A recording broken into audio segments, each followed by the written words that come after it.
Y'all know how expensive it is to keep up with content creation? You can get a 10K check from Twitch. What the is a 10K check when you gotta spend 5K on trips just to travel, $500 on setup, $2,000 on your rent, $200 on Wi-Fi, $200 on IRL toolkit. You gotta pay the clippers, pay your YouTube editor. Chat, I don't think y'all realizing I be going into negative doing this shit, okay? It's becoming harder and harder to become streamers because all y'all think y'all need to be doing IRLs. Y'all all trying to be like these at the top. You got motherfuckers talking about desktop streaming is dying. How is that even impossible? It's not even possible. It's just the niggas you watching. Desktop streaming will never die. It's just the niggas you watch. You have been so overstimulated by them. When they do decide to do desktops, it just feels dry.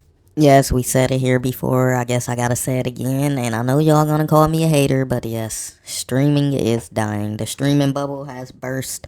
And we know for sure the streaming bubble has burst because now streamers, it started with Kai leaving streaming and it left all the other streamers basically feeling hopeless.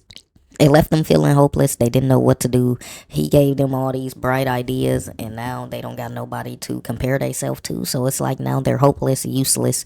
Now they don't know what to do other than trying to go back to what they know. And going back to what they know, a lot of the streamers were YouTubers. A lot of these streamers became YouTubers. A lot of YouTubers became streamers. Kai Cenat was a YouTuber before streaming. DDG, YouTuber before streaming.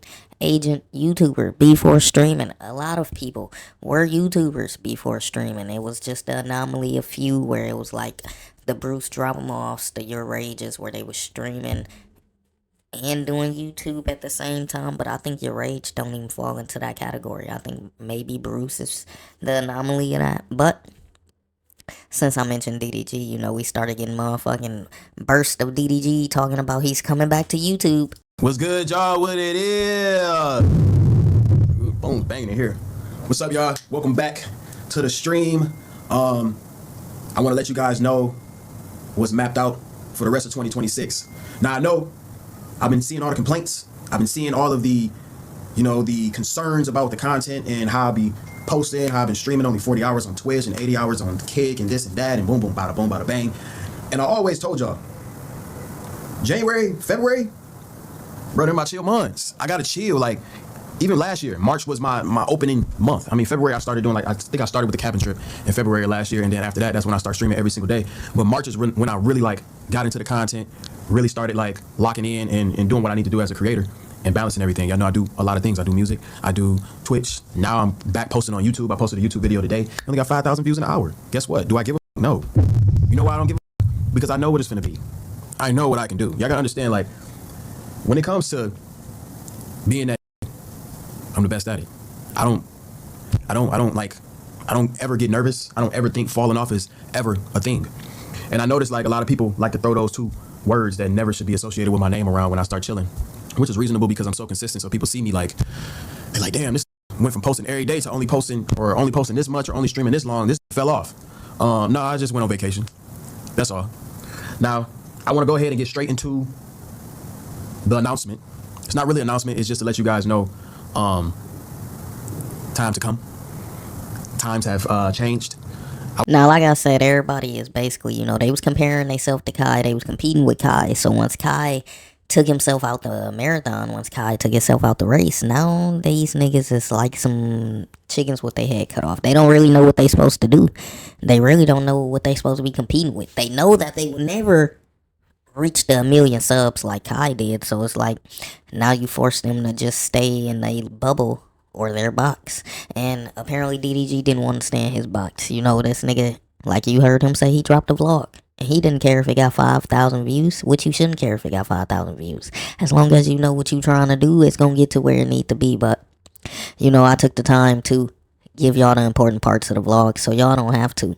But this just proves even more that the streaming bubble has bursted. The streaming, the IRLs, the Jack Dohertys, the Neons. They saying Neon is going broke. I mean, I guess he was paying too much money for Clippers because they saying this nigga is going broke right now. So, but yeah, the Jack Dohertys, the Neons, see, you don't even remember some of these streamers. What's the nigga who just got slapped? The Dean, the Greats. Yeah, it's just a sad Sad list of pitiful niggas. They're just pitiful. But you know, Didi, he said he was one of the top streamers, which I guess we probably got to give him that title because he was in like top 10 at one point in time with the subs, right? So we do got to give him like top streamers, you know, top, like definitely got to be top 20, top 50, somewhere in there, right? All right. But yeah, he said he the top streamer and he came to take over his title of being the top YouTuber again. So let's get into that. For like 7 months straight, not stopping. And then now they put me on this pedestal of one of the biggest live streamers. And I'm like, I remember I used to be the biggest YouTuber. Now that's no more. So I want to reclaim my title. I looked at my channels, and this channel in particular been stuck at 3 million subs for the longest. So my goal for this year is to get a diamond play button. Mark this video. I'm about 6.5 million subs away.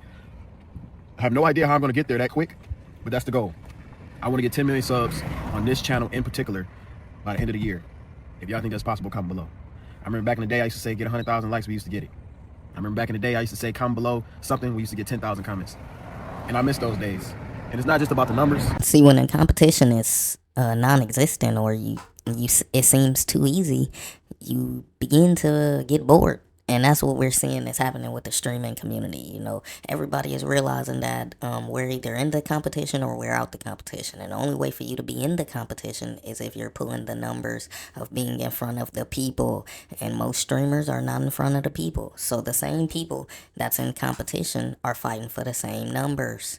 And once you see that the biggest person who was the biggest streamer who made he was the Mr. Beast of streaming, guys. Once you see he just said fuck it and wanted to go do something else, you start to realize that these numbers that he achieved probably won't be happening with us doing it. It probably won't happen again. That's the anomaly. He was an anomaly. We need to go back to YouTube. And that's what DDG understood is that let me go back to getting my title that I needed to get. Because see, even just like Soulluminati, he's a YouTuber. Even Soulluminati is trying his hardest to get into this streaming world. He's trying to be an IRL streamer. And just like what he's going through, it's something I went through too, so I'm not even going to laugh too hard, but it is hilarious because this is exactly how it is. It's exactly like, bro, I thought we were just supposed to get OBS or get Streamlabs and press live, but when you add this phone, you got to get stream keys, RTMP keys, you got to get your motherfucking, oh man, yeah, don't even get me started. Listen to Soulluminati cry.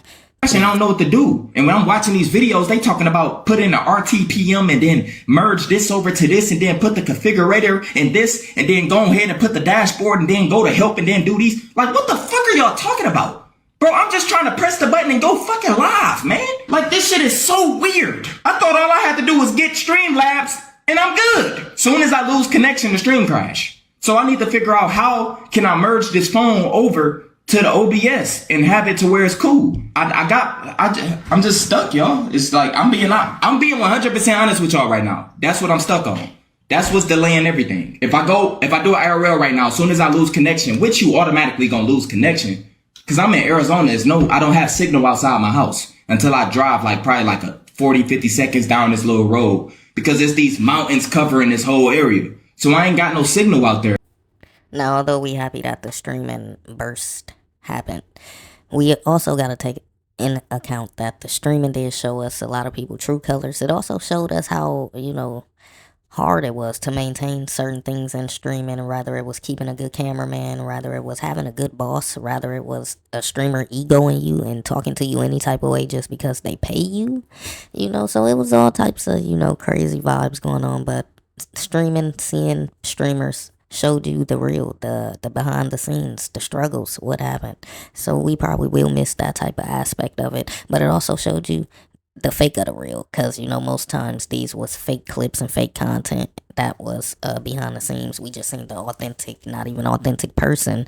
You kind of seen a character that the person authentically adapted to. That's really what you kind of end up seeing.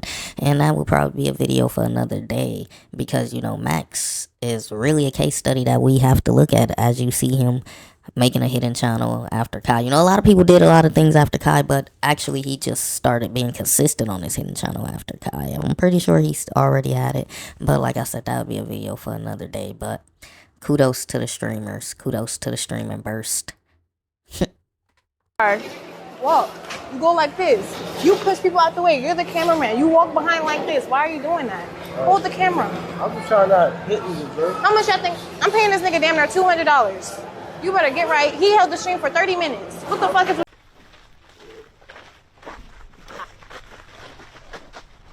Here, look. No, come here. Let me show you.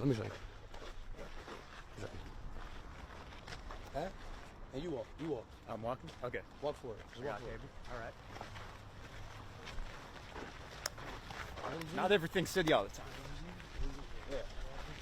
You gotta be too low.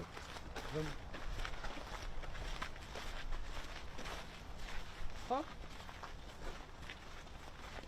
My fault. I gotta mind my business. My fault.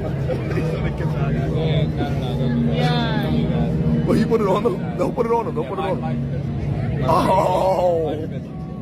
Where the fuck are you? Alright, just relax though. Let me. It's a public park. Let me. Don't talk to my man like that. It's my little brother. Let me work. Alright, just relax. Yeah. Alright, I got it. No. The camera is over here, so just relax. Let me.